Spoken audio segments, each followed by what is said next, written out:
Hello, welcome, good afternoon students. So आज हम लोग यहाँ पर वापस से इकट्ठा हो गए हैं पढ़ते रहो के इस ऑनलाइन प्लेटफॉर्म पर। And I am your math mentor Yogeshwar. और आज हम लोग यहाँ पर ये स्ट्रेटेजी डिस्कस कर चुके हैं कि कैसे हम क्लास 10th के बोर्ड्स के जो एग्जाम में अपने मार्क्स हैं उन्हें इम्प्रूव कर सकें। और हम लोग अब आगे डिस्कस करने वाले हैं कि जो लिमिटेड टाइम पीरियड है हमारे पास, उसमें हम लोग कैसे सारे के सारे चैप्टर्स को अच्छे से रिवाइज कर सकें, या फिर जो ऐसे चैप्टर्स हैं जो हमें हार्ड लगते हैं, टफ लगते हैं, कैसे हम उन्हें पढ़ सकें, उनके क्वेश्चंस को सॉल्व कर सकें। सो डियर स्टूडेंट्स, हम आपके लिए लेकर के आ गए हैं यहाँ पर एक शॉर्ट टर्म 30 डेज का कोर्स। अब उन 30 के 30 डेज में हम लोग क्या करने वाले हैं कि जो भी अपने चैप्टर्स हैं उन सभी का ओवरव्यू प्लस उनके इंपॉर्टेंट क्वेश्चंस, ये सारे के सारे हम लोग सॉल्व करेंगे। तो आप लोग आज से ही ज्वाइन कर लीजिए हमारी सीरीज। और ये जो 30 डेज के लेक्चर्स होने वाले हैं, क्लासेस होने वाले हैं, ये बहुत ही ज्यादा इंपॉर्टेंट है। सो अपने फ्रेंड्स के साथ भी शेयर कर दीजिए इन्हें।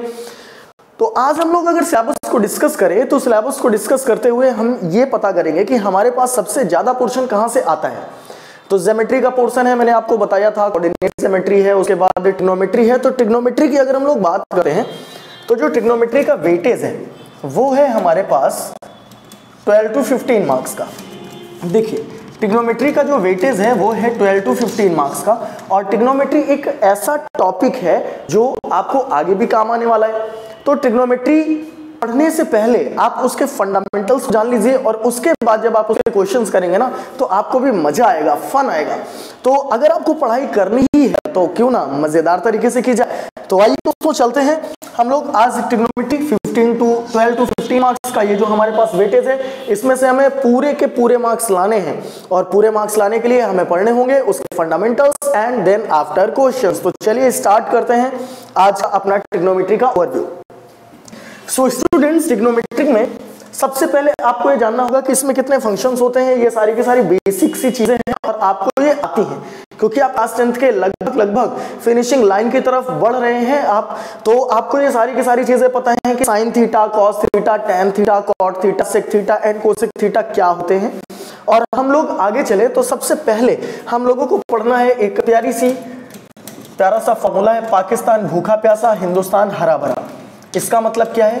इसका मतलब ये है डियर स्टूडेंट्स कि कहीं पर भी जहां पर भी हमें राइट एंगल ट्राइंगल मिलेगा, ये मिल गया आपको राइट एंगल ट्राइंगल, और यहां पर अगर ये एंगल है थीटा, तो इसके रिस्पेक्ट में अगर हम लोग देखें तो इस एंगल के सामने जो लाइन होगी वो होगी आपके लिए परपेंडिकुलर, और इस एंगल के नीचे ये होगी बेस लाइन, और ये हो जाएगी आपके लिए हाइपोटेनियस। क्लियर? इतनी बात तो आपको बहुत अच्छे से पता है। अब याद करिए वापस से अपने ट्रिग्नोमेट्रिक फंक्शंस को। कौन कौन से फंक्शन है आपके पास? आपके पास है साइन, देन आपके पास है कॉस, आपके पास है टेन, आपके पास है कॉट, आपके पास है सेक, उसके बाद आपके पास है कोसेक। ये सारे के सारे फंक्शंस हैं आपके पास। अगर हम यहाँ पर ये फॉर्मूला अप्लाई करते हैं तो पहले आपको लेफ्ट टू राइट जाना है, जहां पर न्यूमरेटर एंड डिनोमिनेटर की कंडीशन सेम होगी। देन आफ्टर आपको राइट टू लेफ्ट आना है, जहां पर न्यूमरेटर डिनोमिनेटर बन जाएगा और डिनोमिनेटर क्या बन जाएगा? न्यूमरेटर बन जाएगा। देखिए, अगर हम लोग साइन थीटा की बात करते हैं तो साइन थीटा क्या होगा? P upon H, that means perpendicular upon hypotenuse. Cos theta की बात करते हैं, कॉस थीटा B/H, ये बन जाएगा आपके लिए base upon hypotenuse. Tan theta क्या बन जाने वाला है? परपेंडिकुलर अपॉन बेस, ये बन जाएगा perpendicular upon base. Cot theta, अब वापस से देखिए, डिनोमिनेटर बन गया न्यूमरेटर, न्यूमरेटर बन गया डिनोमिनेटर, तो कॉट क्या बन जाएगा आपके लिए? बेस अपॉन परपेंडिकुलर, ये हो गया base upon perpendicular. Sec theta hypotenuse upon base, ये बन गया hypotenuse upon base. Cosec theta hypotenuse upon perpendicular, ये लीजिए, ये हो गया हाइपोटेनियस अपॉन परपेंडिकुलर। तो ये सारे के सारे फंक्शंस आपको इस फॉर्मूले से पता चल गए, आपने रिलेट कर लिए। अब इससे क्वेश्चन कैसे पूछा जाता है? यहाँ पर आपसे जो क्वेश्चन पूछा जाएगा वहां पर आपको एक स्पेसिफाइड रेशियो दे दिया जाएगा, और उसी रेशियो से ही आपको सारे के सारी वैल्यूज फाइंड करनी होंगी। देखिए, आपको दे दिया गया 4 tan theta is equals to 3, आपको दे दिया गया 4 tan theta is equals to 3। मान लीजिए क्वेश्चन है आपके पास 4 tan theta is equals to 3, then find all trigonometric functions या रेशियोज, ये क्वेश्चन दे दिया गया। अब आपके पास 4 tan theta is equals to 3 है। अगर हम यहाँ से देखें 4 tan थीटा की वैल्यू 3 हो गई, तो tan थीटा कितना हो जाएगा, tan थीटा हो जाएगा आपके लिए 3/4। अब आप क्या करो, यहाँ पर राइट एंगल ट्राइंगल ड्रॉ करेंगे। राइट एंगल ट्राइंगल ड्रॉ किया, ये वैल्यू हो गई थीटा। tan, अगर हम लोग tan की बात करते हैं तो tan होता है perpendicular upon base, that means 3 हो गई आपके लिए परपेंडिकुलर की वैल्यू, 4 हो गई आपके लिए बेस की वैल्यू। अगर हम लोग यहाँ से सॉल्व कराएं, हाइपोटेनियस क्या आएगा, 4 का स्क्वायर हो गया 16, 3 का स्क्वायर हो गया 9, 16 + 9 25, रूट वैल्यू ऑफ 25 इज 5। यहाँ से हाइपोटेनियस आपके पास 5 आ गई वाया पाइथागोरस थ्योरम। ये तो आपने सीख रखी है ऑलरेडी 8th 9th में। अब आपको सारी के सारी वैल्यूज फाइंड करनी है। साइन थीटा क्या होता है, परपेंडिकुलर अपॉन हाइपोटेनियस, परपेंडिकुलर 3 है, हाइपोटेनियस 5 है, तो साइन थीटा आ गया 3/5। कॉस थीटा फाइंड करना है, कॉस थीटा है बेस अपॉन हाइपोटेनियस, बेस है 4, हाइपोटेनियस है 5, तो ये आ गया 4/5। tan थीटा की वैल्यू आपके पास ऑलरेडी पहले से ही गिवन है 3/4। कॉट थीटा, अगर हम लोग कॉट थीटा की बात देखें तो कॉट थीटा कहाँ से आता है, कॉट थीटा आता है आपके लिए बेस अपॉन परपेंडिकुलर, बेस हो गया 4, परपेंडिकुलर हो गया 3, so the value of cot theta is equals to 4/3। Sec theta आएगा हाइपोटेनियस अपॉन बेस से, हाइपोटेनियस हो गई 5, बेस हो गया 4, तो ये हो गया 5/4। कोसेक थीटा कहाँ से आएगा, हाइपोटेनियस अपॉन परपेंडिकुलर से, और ये हो गया 5/3। चलिए, ये सारी के सारे ट्रिग्नोमेट्रिक वैल्यूज आपने रेशियोज फाइंड कर लिए हैं। तो फर्स्ट चैप्टर जो आपका है वो ट्रिग्नोमेट्रिक रेशियोज का है, और फर्स्ट चैप्टर में आपको इसी फॉर्मूले से रिलेटेड क्वेश्चन देखने को मिलने वाले हैं, और ये सारे के सारे क्वेश्चंस इन्हीं फंडामेंटल्स पर बेस्ड हैं। तो बिल्कुल भी आपको परेशान होने की जरूरत नहीं है। अगर आपने इन बेसिक चीज़ों को अच्छे से पढ़ा हुआ है तो क्वेश्चन आपको बहुत अच्छे से सॉल्व कर पाएंगे आप। तो आज हम लोग फंडामेंटल की क्लास रख रहे हैं, और ट्रिग्नोमेट्रिक रेशियोज के बेसिक से फंडामेंटल्स आपको समझ में आ गए होंगे।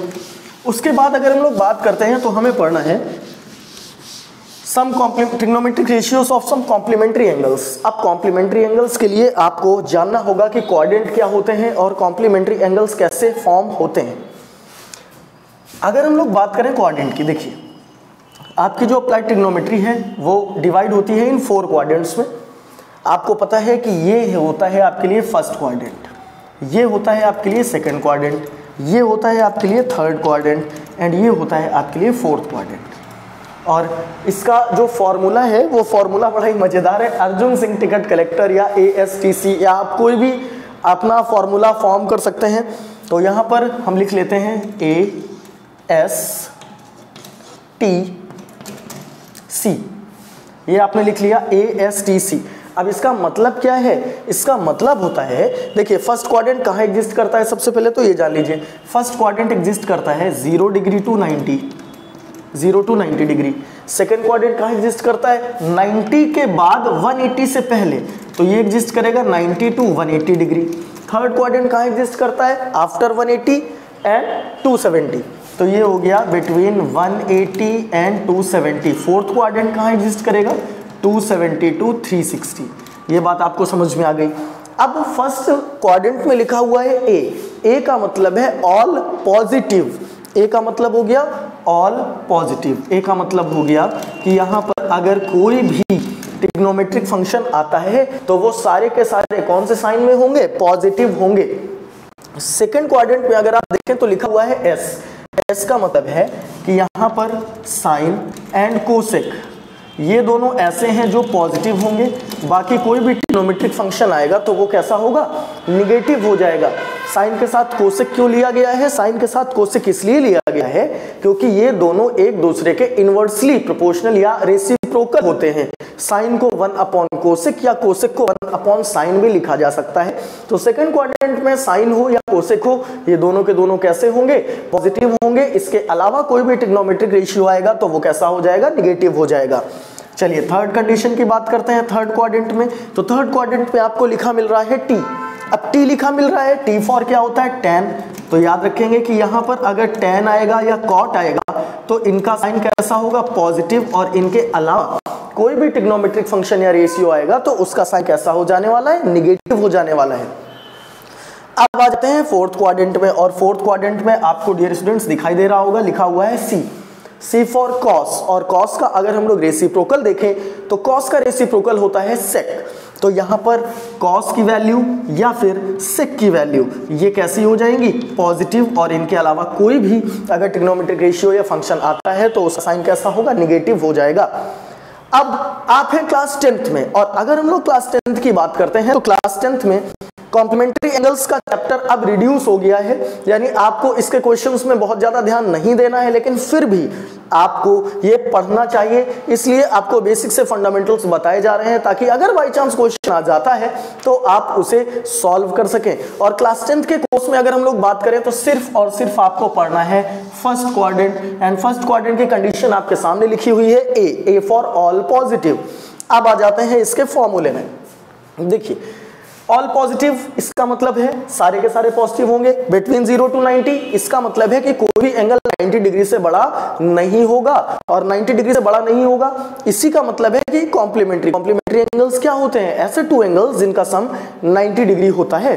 चलिए अब यहां पर अगर हम लोग बात करें तो फर्स्ट बनता है sine 90 minus theta, second condition में क्या बनता है, सेकेंड कंडीशन में बनता है cos 90 minus theta, third condition में बनता है tan 90 minus theta, fourth condition में बनता है cot 90 minus theta, fifth condition में बनता है sec 90 minus theta, and last condition में बनता है cosec 90 माइनस थीटा।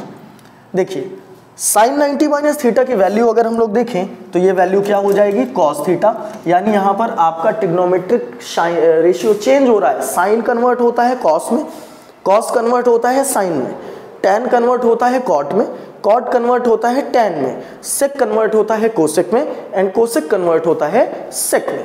चलिए तो साइन 90 माइनस थीटा ये हो गया आपके लिए cos theta, cos 90 minus theta अभी आपको बताया गया क्या हो जाएगा, ये हो जाएगा आपके लिए साइन थीटा।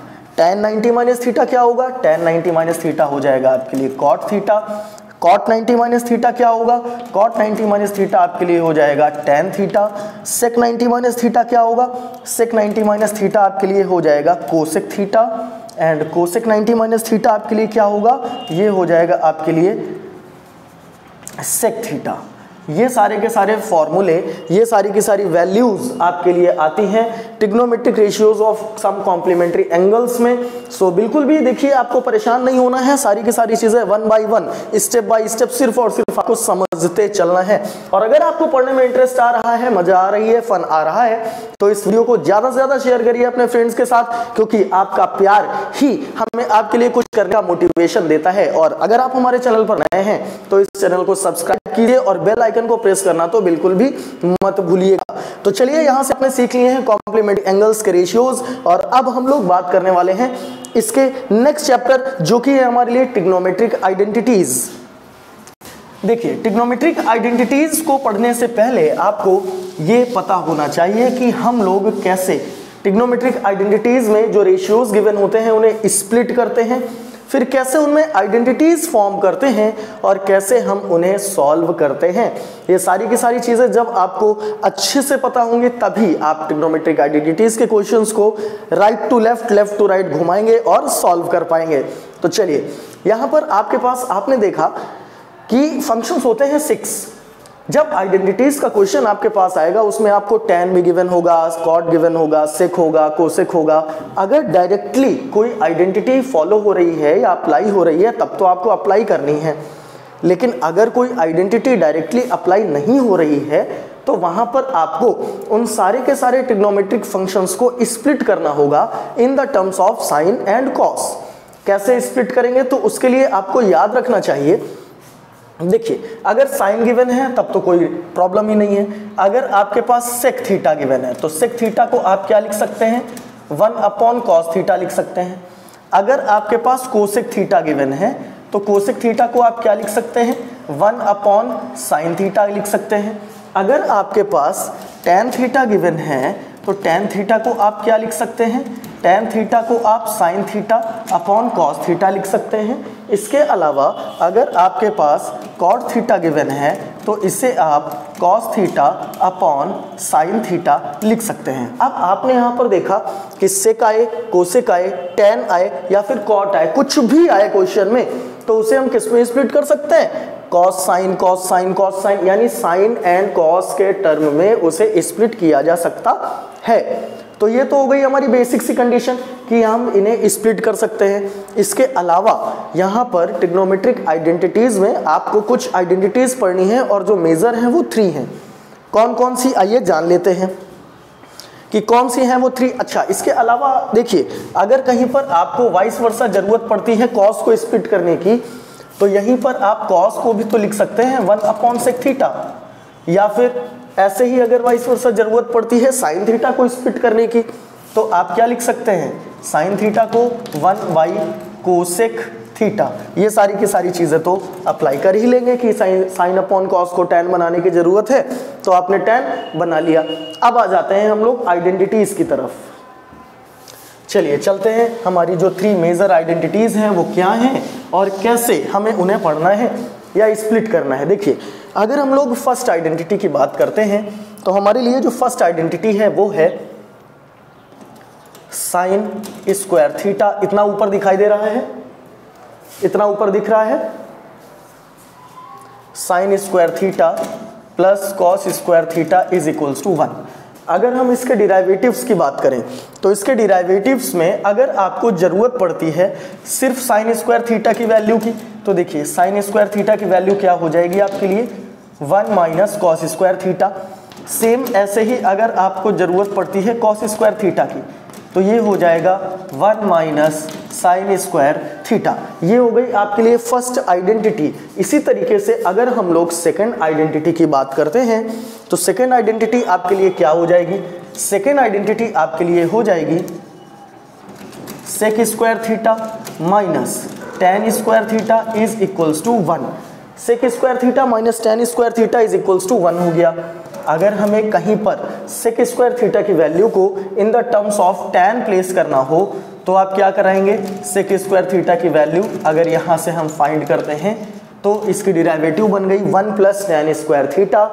सेम ऐसे ही अगर हम लोगों को tan को सेक के टर्म में रिप्रेजेंट करना हो तो सेक स्क्वायर थीटा -1 ये वैल्यू हो जाएगी tan स्क्वायर थीटा की। अगर हम लोग थर्ड आइडेंटिटी की बात करें तो थर्ड आइडेंटिटी क्या हो जाएगी हमारे लिए, थर्ड आइडेंटिटी हो जाएगी cosec square theta minus cot square theta is equals to 1। चलिए यहाँ से हम लोग क्या करते हैं, अगर कोसेक स्क्वायर थीटा की वैल्यू फाइंड करें तो ये हो जाएगी 1 + कॉट स्क्वायर थीटा। सेम ऐसे ही अगर कहीं पर आपको कॉट को रिप्रेजेंट करना हो in the terms of cosec तो ये हो जाएगा cosec square theta -1 is equals to cot square theta. ये आइडेंटिटीज हैं आपके लिए। First identity sine square theta plus cos square theta is equals to 1। Second identity है sec square theta minus tan square theta is equals to 1। And third identity है cosec square theta minus cot square theta is equals to 1। और यहीं से हम sign को cos या cos को sign के टर्म में इन डेरिवेटिव से ला सकते हैं, tan को सेक या फिर सेक को tan के टर्म से इस डेरिवेटिव से ला सकते हैं, कोसेक को कॉट या कॉट को कोसेक के टर्म में इन डेरिवेटिव से ला सकते हैं। इन्हीं आइडेंटिटीज का यूज करके आपको ट्रिग्नोमेट्रिक आइडेंटिटीज को सॉल्व करना है। फॉर एग्जांपल अगर हम लोग क्वेश्चन की बात करें, देखिए तो बहुत सारे क्वेश्चन आपकी नोटबुक में आपको बुक में मिलेंगे, बहुत सारे क्वेश्चंस हैं, आरएस में भी हैं, आरडी में भी हैं, एनसीईआरटी में भी ट्रिग्नोमेट्रिक आइडेंटिटीज में ठीक क्वेश्चंस हैं। अगर हम लोग यहाँ पर बात करें कि आपको प्रूफ करना हो tan to the power 4 theta plus tan square theta is equals to sec to the power 4 theta minus sec square theta. मान लीजिए आपको ये क्वेश्चन दे दिया गया, क्या है क्वेश्चन, एक बार रिपीट कर लेते हैं। चलिए देखिए, मान लीजिए आपको प्रूफ करके लाना है sec to tan to the power 4 theta plus tan square theta is equals to sec to the power 4 theta minus sec square theta. ये आपको प्रूफ करके लाना है। तो यहाँ पर सिर्फ और सिर्फ ट्रिग्नोमेट्रिक आइडेंटिटीज की ही नीड नहीं होगी, आपने क्लास 9th में जो फैक्टराइजेशन पढ़ा है या जो आइडेंटिटीज पढ़ी हैं उनका भी यूज आपको करना होगा। और उनका यूज जैसे आपने फॉर्मूला पढ़ा होगा a² plus a plus b whole square पढ़ा होगा, a minus b whole square पढ़ा है, a² माइनस बी स्क्वायर पढ़ा है, a plus b whole cube पढ़ा है, a minus b whole cube पढ़ा है, a cube plus b cube पढ़ा है, a cube minus b cube पढ़ा है। इन सारी की सारी आइडेंटिटीज का यूज आपको यहाँ पर करना है। तो एक बार अगर आपको नहीं आता है तो रिवाइज कर लीजिए, क्योंकि जरूरी नहीं है ट्रिग्नोमेट्री में सिर्फ ट्रिग्नोमेट्री ही यूज हो, जो अभी तक आपने सीखा है, जो पढ़ा है, वो सारी की सारी आइडेंटिटीज भी आपको यहाँ पर अप्लाई करने को आ सकती हैं। तो चलिए ये वैल्यू अगर प्लेस करनी है तो अगर आपसे पूछा जाए tan टू द पावर, देखिए अगर हम लोग यहाँ पर बात करें sec to the power 4 theta minus tan to the power 4 theta की, देखिए ऊपर वाली वैल्यू अभी हम लोग प्लेस करके लाएंगे, इसको इरेज कर दीजिए ताकि आपको कंफ्यूजन ना हो। चलिए क्वेश्चन को स्टार्ट करते हैं। आपके पास दे दिया गया sec to the power 4 theta minus tan to the power 4 theta. अब इसको आप क्या लिख सकते हैं, आप बताइए। अगर हम लोग देखें तो sec to the power 4 theta को sec स्क्वायर थीटा का स्क्वायर लिखा जा सकता है, tan 4 थीटा को tan स्क्वायर थीटा का स्क्वायर लिखा जा सकता है। ठीक, LHS को सेम ऐसे ही लेकर के चलते रहिए, sec to the power 4 theta minus tan to the power 4 theta. अब sec स्क्वायर थीटा का square minus tan square theta का स्क्वायर, आपको a square minus b square की आइडेंटिटी दिखाई दे रही है। तो फर्स्ट ब्रैकेट में क्या हो जाएगा, फर्स्ट ब्रैकेट में हो जाएगा आपके लिए sec square theta minus tan square theta, second bracket में क्या हो जाएगा sec square theta plus tan square theta, a plus b a minus b, ये अप्लाई किया गया है। अब अगर हम लोग देखें तो LHS को तो कॉपी कर लीजिए, sec to the power 4 theta minus tan to the power 4 theta, यहाँ से sec square theta minus tan square theta आपको क्या बताया गया 1, तो ये तो 1 हो गया, पूरा पूरा क्या बच गया आपके लिए बच गया sec square theta plus tan square theta. अब आप क्या करिए, देखिए sec 4 थीटा पहले से लिखा है, ठीक है लिखा रहने दीजिए, sec स्क्वायर थीटा को इधर ले आइए, ये हो गया minus sec square theta, tan to the power 4 theta को ट्रांसफर करिए और ये क्या लिखा है tan स्क्वायर थीटा। यही आपको प्रूफ करना था। अगर आप ध्यान से देखते वो क्वेश्चन तो ये चीज LHS में और ये चीज RHS में लिखी हुई थी, बस सिर्फ और सिर्फ अंतर इतना ही था। सो डियर स्टूडेंट्स, आज का ये जो फंडामेंटल की क्लास थी ये आपको अच्छे से समझ में आई होगी। अब जो हमारा नेक्स्ट लेक्चर होगा उसमें हम लोग आपके लिए लेकर के आएंगे कुछ अच्छे इंपॉर्टेंट से क्वेश्चन जो बुक से भी रिलेट करेंगे और आउट ऑफ सिलेबस यानी सैंपल पेपर और 10 ईयर्स के भी इंपॉर्टेंट क्वेश्चन हम उसमें प्लेस करने वाले हैं। तो बिल्कुल भी मिस मत करिएगा। ये जो 30 डेज हमारा रिकैप है मैथ्स का, इसको हमारे साथ कंटिन्यू करिए, अपने चैनल पढ़ते रहो पर और ज़्यादा से ज़्यादा इस वीडियो को शेयर करिए। आई होप कि आप आज फन के साथ कुछ ना कुछ जरूर सीख करके जा रहे होंगे। तो चलिए, तब तक के लिए बने रहिए हमारे साथ, हंसते मुस्कुराते रहिए और अपनी पढ़ाई को कंटिन्यू करते रहिए।